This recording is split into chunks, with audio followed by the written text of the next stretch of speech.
Olá! O universo infantil é um espaço lúdico, repleto de cores, fantasia, personagens, brincadeiras.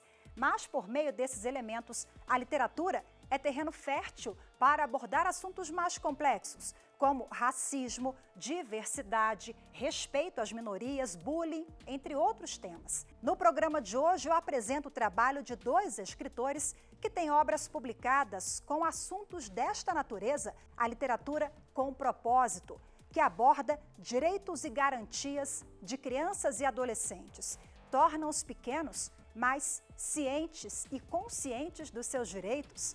Eu recebo o jornalista e escritor Murilo Carvalho. Ele é autor do livro Quando Eu Era Pequeno. Havia toda a possibilidade de ser ali em casa também e nos lugares onde eu frequentava. Mas e quem não tinha, né? E quem só tinha o ter como referência? Também converso com a jornalista e escritora Isa Colli. Ela é autora de várias obras, livros paradidáticos que são usados no Brasil e no exterior. Nós falamos da vida real como ela é. Quando eu escrevo uma história mais realista, o desfecho pode ser qualquer um, inclusive a morte. No quadro Minuto Literário, o meu convidado é o doutor em literatura Roberto Medina. Ele vai fazer a conexão entre literatura e o direito das crianças e adolescentes. A literatura, por exemplo, direcionada às crianças e aos adolescentes, deve trazer, de uma forma grandiosa, as contradições do mundo. O programa começa com a escritora e jornalista Isa Colli. Isa, seja muito bem-vinda, muito obrigada pela sua participação. Muito obrigada, Rafaela, pelo convite e por abrir esse espaço para nos receber. Bom, a Isa mora na Bélgica há muitos anos e nós aproveitamos essa passagem dela aqui pelo Brasil para conversar sobre esse tipo de literatura que você produz, essa literatura consciente, né? Como, por exemplo, a questão da obesidade, o bullying, Sim. A conscientização sobre o meio ambiente, enfim, temas caros à sociedade que você, sem tabu, numa linguagem simples, você consegue alcançar as crianças. Nós escrevemos livros paradidáticos, a nossa linguagem é simples, trabalhamos com o lúdico, né? E abordamos todos os temas que são objetivos do milênio, da ONU para erradicar a pobreza, falamos sobre sustentabilidade, falamos sobre bullying, enfim, todos os valores importantes para a formação do caráter cidadão. E o professor, quando ele adota os seus livros na sala de aula, esse professor ele tem o potencial de formar valores? O professor, quando adota um livro da editora, ele recebe também um manual do professor e do aluno para auxiliar, extrair e retirar o melhor do livro, desenvolver os projetos. Que hoje é o que funciona melhor, né? Ensinar brincando é a melhor forma de aprendizado. Essa dinâmica ela é muito atual, usar o lúdico para ensinar. Mas quando não há esse incentivo em casa, só a escola sozinha ela consegue? Hoje existem muitos projetos onde a escola ela funciona diferente. Ela leva os pais para a sala de aula. Quase todas as escolas, não só no Brasil, mas fora, no exterior, ela faz esse trabalho em conjunto. Os pais eles precisam ser atuantes nas escolas. Inclusive, tem um dia que a criança leva um livro para ler em casa com a família e é um momento de lazer. E isso tem gerado um resultado bem positivo para o desenvolvimento da literatura em sala de aula. A Isa, em 2018, né, criou um selo próprio, Sim. Que é uma editora. A Colli Books. A Colli Books, que acho que assim fica mais fácil, né, de poder administrar o trabalho. Para administrar no Brasil o trabalho e também para gerar oportunidades para novos autores. O mercado literário é muito fechado e aqui o Brasil é um celeiro de artistas, de pessoas criativas, de material bom. É um celeiro realmente muito importante para o mercado internacional. E de fora a gente consegue enxergar isso com uma clareza muito maior. E gerar essa oportunidade para outros autores no mercado que eu já passei tanta dificuldade, para mim é muito importante. Qual que foi o livro que te desafiou mais? Foi mais complicado? Foi mais difícil colocar as ideias, um tema complexo? Tem algum que você destaca? Tem. O Recomeço foi um livro muito difícil. A abordagem do Recomeço é muito complicada, é muito difícil, porque fala sobre câncer, é um problema grave, tá? Global, inclusive o câncer infantil no Brasil ele tem crescido, no mundo tem crescido muito, mas no Brasil ele ainda é muito sem controle. E para o jovem é uma temática difícil de ler, não desperta. Então, escrever para o jovem é muito, muito complicado. Esse foi um desafio, realmente, escrevê-lo, principalmente depois de ter passado por uma situação de câncer como eu passei. E quais são os elementos usados, a narrativa desenvolvida para alcançar os jovens, por exemplo? Olha, não existe uma fórmula, sabe? Eu escrevo muito pela intuição. Tudo bem que a gente segue, quando a gente escreve, a gente segue aquele roteirinho que a gente aprende na faculdade quando estamos ali fazendo comunicação. Mas é muito intuitivo, né? E você começa a conversar com os jovens, com os adolescentes, você aprende a linguagem e acaba transmitindo isso através da sua escrita.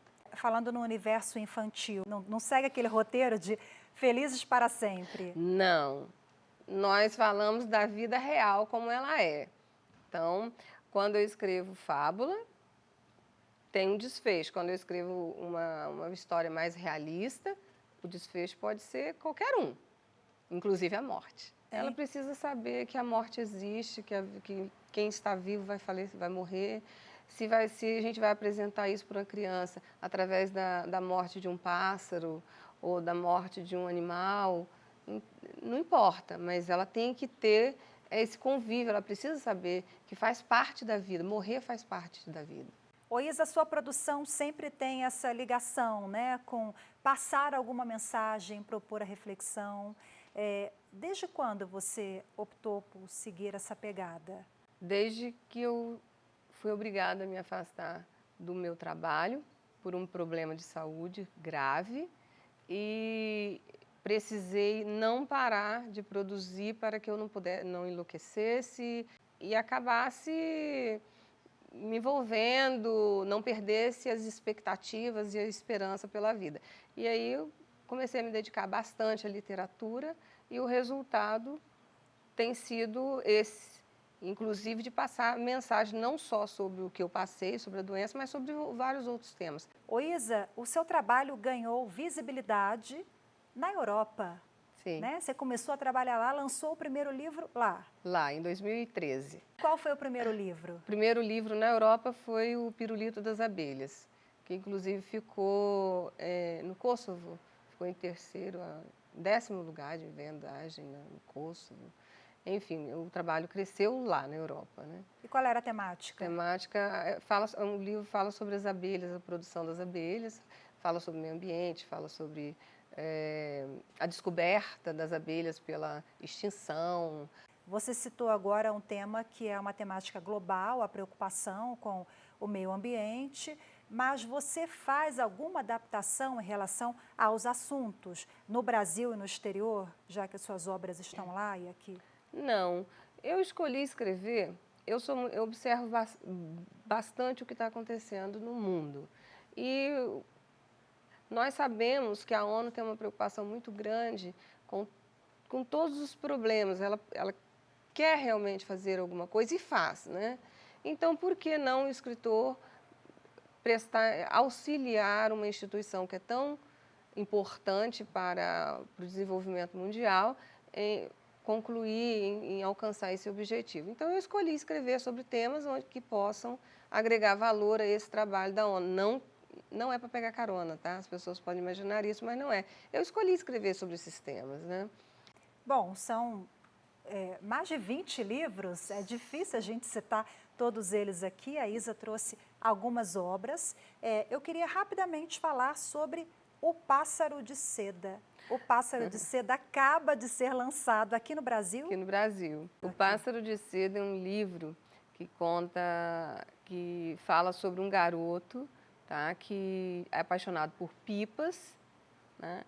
E que os pais o orientam como ele deve soltar a pipa com segurança. Então, ele fabrica, tá? Ele é um empreendedor, inclusive ele se transforma num empreendedor, fabricante de pipas. Ele faz um campeonato, ele faz... e aí ele começa a ensinar as crianças e os adolescentes a não utilizar nenhum tipo de material que comprometa a brincadeira, né? Porque aqui no Brasil é muito usado cerol. É aquela linha cortante, que é um perigo.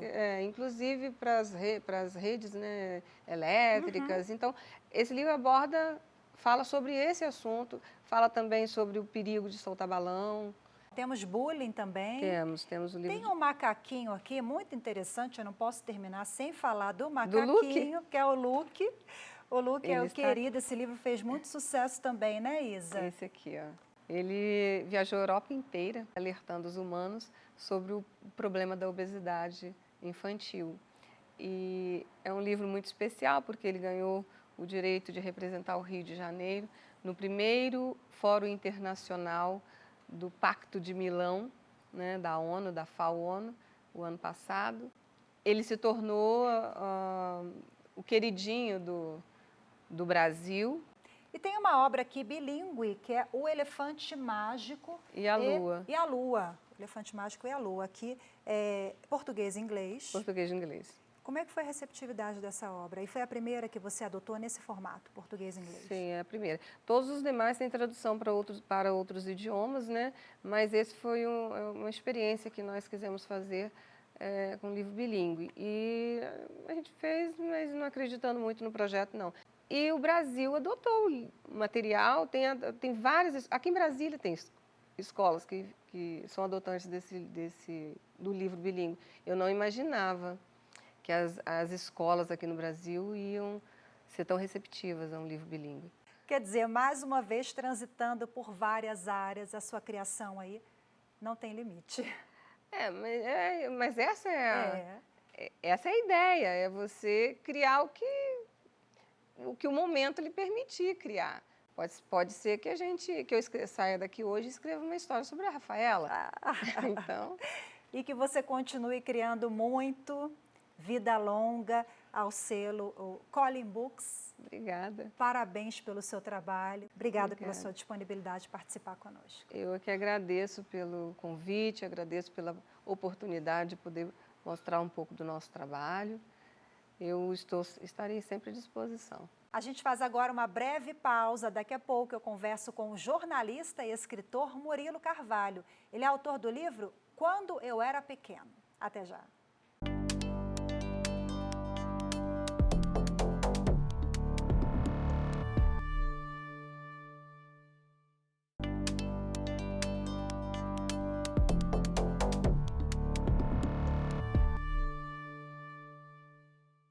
O programa Iluminuras está de volta e na edição de hoje eu recebo escritores que lançaram obras voltadas à conscientização a direitos e garantias de crianças e adolescentes.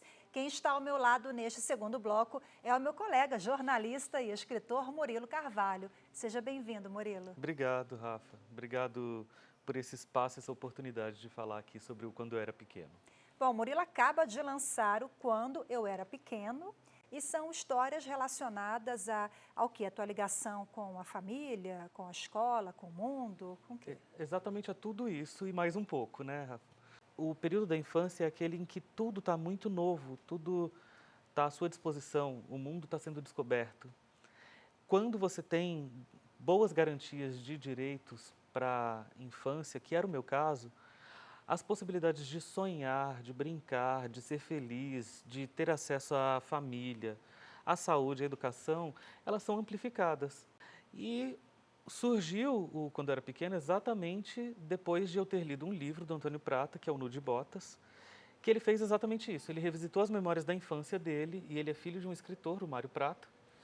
Então ele tem uma capacidade literária e um repertório para poder escrever muito rico, né? As minhas histórias não são tão ricas quanto as do filho de um escritor. Os meus pais não eram escritores, não tinham nada relacionado à arte. Mas depois que eu fui traduzindo no papel, eu fui vendo que toda a história de infância é interessante. Todo mundo tem uma história para contar. Eu dei esse título para quando eu era pequeno, porque toda a história de infância que a gente conta começa assim, né? Ah, quando eu era pequeno acontecia isso. Ele tem um recorte espacial, que são as cidades que eu frequentava na infância. Eu nasci em Santos, São Paulo. Frequentava São Sebastião, porque era onde meu pai morava.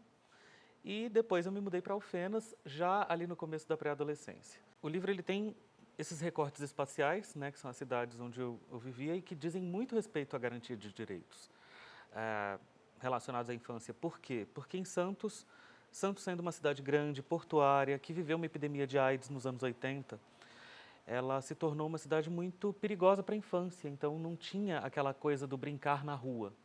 Já era uma cidade das crianças criadas em apartamento e com uma redoma de vidro enorme em torno da infância. Existia uma preocupação muito grande dos adultos, das autoridades, de fazer com que as crianças estivessem dentro dessa redoma para que pudessem viver a infância, né? Sem estarem expostas aos perigos, e coisa que já não existia em Alfenas, por exemplo, que era uma cidade do interior de Minas.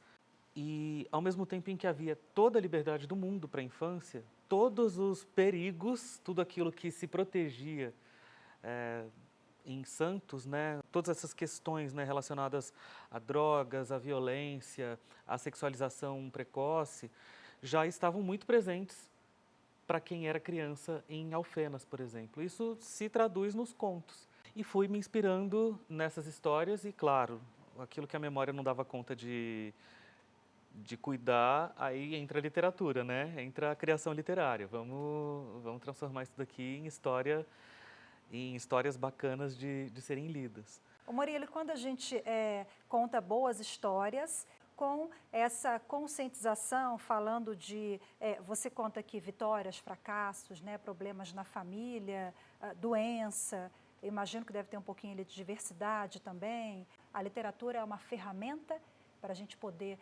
debater questões como essa e, sobretudo, para os pequenos? Eu diria que é a melhor ferramenta que a gente tem à disposição para falar sobre esses assuntos com as nossas crianças. Porque, como tudo é lúdico na infância, como é isso, né? O mundo está sendo descoberto, tudo é novidade. Quando você conta uma história, é aí que a criança se encontra, né? Eu tive o privilégio de ter estudado em uma escola infantil, a Escola de Educação Infantil, que era uma escola muito pequenininha, mas cuja diretora era negra, e a minha primeira professora era negra também. Espaços que a gente percebe que há uma dificuldade enorme de serem alcançados e conquistados, especialmente por mulheres negras na sociedade do século XXI. Imagina nos anos 80, né? Então, a minha maior referência de mulher poderosa que existia era a minha diretora da escola e a minha professora também. Eram duas mulheres negras. Hoje está tão na pauta, né, a gente falar sobre o empoderamento feminino e especialmente sobre o empoderamento da mulher negra na sociedade, que normalmente tão cerceada de direitos, né? Murilo, eu vou pedir uma breve pausa aqui da nossa conversa, porque nós vamos ao quadro Minuto Literário, com o doutor em literatura, Roberto Medina. Fazer a conjunção entre o Estatuto da Criança e do Adolescente e a literatura infanto-juvenil, obviamente baseados na Constituição Federal de 1988, a respeito dos princípios fundamentais.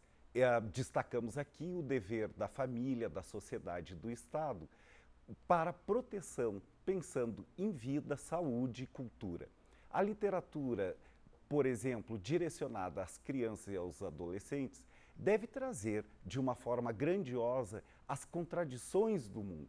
Passamos a desconfiar quando uma literatura ela é tida como algo didático, ou seja, o ser humano no aprofundamento da sua existência, procurando uma visão ampliada e provocadora acerca de estar no mundo, provoca então, ao mesmo tempo, a experiência interior. não é através das emoções mais diversas que nós buscamos, sentimos e, ao mesmo tempo, somos capazes de refletir sobre elas. Uma grande literatura, obviamente, para um adulto, também não deve fugir a critérios estéticos para uma criança e adolescente. Muito obrigada, Medina. Bom, vamos voltar à conversa aqui, Murilo. Na sua infância, esses temas foram apresentados para você de forma lúdica? Anos 80, né, Rafa? A gente sabe que nos anos 80, esses debates todos, eles ainda estavam incubados. Eles ainda estavam sendo gerados. Então, eu não quis trazer no livro as questões dramáticas da minha infância que teve. Porque eu não quis produzir mais uma obra que trouxesse uma vibração ruim ou que trouxesse uma mensagem ruim. Você fala um pouquinho sobre ali as dores. Sim. Deve ter um pouquinho disso, porque é a vida real, né? Mas eu não quis tratar de temas como bullying, como assédio, temas que estiveram também presentes na infância, porque eu achei que eles até planejei escrever sobre, mas depois eu comecei a perceber que a tônica do livro ela estava muito voltada ao lado bonito da infância, então eu não quis entrar tanto nesses temas. Mas é claro que tem as dores, e aí tem a perda da minha avó, que é logo o segundo conto dos 35 do livro, porque também é um tema que é muito difícil para a infância, né? Encarar a morte, encarar a perda de alguém que te cria. No meu caso, era minha avó. Tenho todo orgulho de dizer que sou menino criado com vó.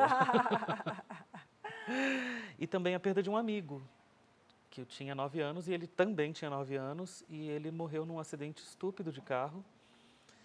E ainda hoje eu não me conformo com criança ter que passar por qualquer espécie de sofrimento. Acho que o Supremo Tribunal Federal poderia editar uma lei proibindo as crianças de ficarem doentes, de morrerem. Brincadeiras à parte, Claro. A gente sabe que não dá para isso acontecer, mas ainda gera um inconformismo, né? Isso se traduz em um dos contos. Então tem as dores, mas eu não quis abordar temas que são tão caros hoje, porque existem Naquela outros... época, né, acho que nem tinha espaço para isso. E existem outros temas que são necessários no nosso período atual de serem falados, né? As crianças precisam redescobrir o valor dos sonhos. A busca pela felicidade, ela tem que ser, de novo, tratada nas famílias, nas casas. Esse é um livro que não foi feito para criança pegar e ler, porque ele tem uma linguagem adulta. Mas aí o pai, Exatamente, o adulto, né, exatamente. pode trocar essa ideia com as crianças, conversando sobre isso tudo. Eu acredito que seja ótimo um pai e uma mãe pegar um livro e ler para o filho. Pegar o livro e contar as histórias. O que eu já tive de retorno até hoje, desde o lançamento que faz muito pouco tempo, mas lá no pré-lançamento também teve pessoas que tiveram acesso ao livro e puderam me trazer retornos, foi que as pessoas se encontraram naquelas histórias. Tem essa identificação, né? E eu fiquei muito feliz por isso, porque o maior objetivo era que não fosse uma coisa egóica, egocêntrica, né? Aconteceu isso com você. Não, é tipo, aconteceu com você, mas também aconteceu comigo. Olha que legal. Se reconhecer nesses cenários, nessas paisagens. Foi assim, né, por você, porque o autor te inspirou. Sim, exatamente, exatamente. Começou assim e eu gostaria que continuasse sendo assim, né? Que as pessoas continuassem se encontrando nessas histórias. Esse ano de 2020, o Estatuto da Criança e do Adolescente completa 30 anos, né? Sempre importante ressaltar, porque foi um avanço enorme, né? Mas eu lembrei aqui, falando em ECA, em proteção, tem chinelada aqui. Tem chinelada. Hoje tem até a lei da palmada, né? Hoje existe uma legislação proibindo a palmada, que tem uma polêmica, né? Será que essa esfera privada, o Estado deve entrar? Mas, enfim, hoje a chinelada é proibido, o diálogo deve ser privilegiado, mas tem chinelada aqui também. Tem chinelada e tem castigo também. O castigo está num conto que se chama rebelião carcerária. Ixi. Porque, no fim das contas, era muito divertido ficar de castigo com a minha irmã. Eu e a minha irmã éramos colocados de castigo porque a gente aprontava junto, enfiavam a gente num quarto, e aí no nosso quarto tinha 2 beliches e uma bicama. Então era travesseiro no chão, era a fronha do travesseiro para o outro lado, o edredom jogava no chão, os cobertores, os lençóis. E dali a 5 minutos, depois da gente ficar revoltado por ter sido colocado de castigo, a gente já estava morrendo de rir um com o outro, né, olhando de forma cúmplice um para o outro. E teve algumas chineladas marcantes na vida, e que eu não recomendo para ninguém. É importante a gente registrar, Rafaela, porque quando a gente cria registros de como as coisas funcionam, a gente pode, num momento seguinte, analisar e trazer o problema, né? É por isso que eu concordo com a lei da palmada, eu concordo com a... Eu não consigo ver como a entrada do Estado na esfera privada, nesse caso, porque a gente está falando de proteção de vulneráveis. A criança, ela precisa ser vista como um grupo minoritário na sociedade. E é o grupo minoritário que menos poder de exercer direitos tem, porque a pessoa não é autônoma ainda, a pessoa ainda está descobrindo o mundo, então ela precisa ser protegida e amplamente protegida. Olha aí, é bom demais. Mais uma obra, mais um livro que provoca isso, a reflexão, né, o debate sobre o que era legal, até falando em legislação lá nos anos 80, 90 e hoje nos dias atuais, né? É o livro Quando Eu Era Pequena. Quem quiser comprar, acessa redes sociais, como ter acesso? Acesse as minhas redes sociais, por enquanto, é @morilo.carvalho no Instagram, é onde eu mais me comunico. Né, e é a minha rede aberta, então pode entrar em contato comigo, mandar inbox que a gente viabiliza. E muito em breve nas livrarias virtuais e nas livrarias reais também. Ok, obrigada mais uma vez, sucesso. Eu que agradeço. E eu agradeço também a você que acompanhou mais esta edição. Lembrando que você pode rever pela internet. É só acessar youtube.com/TV Justiça Oficial. Tchau, tchau.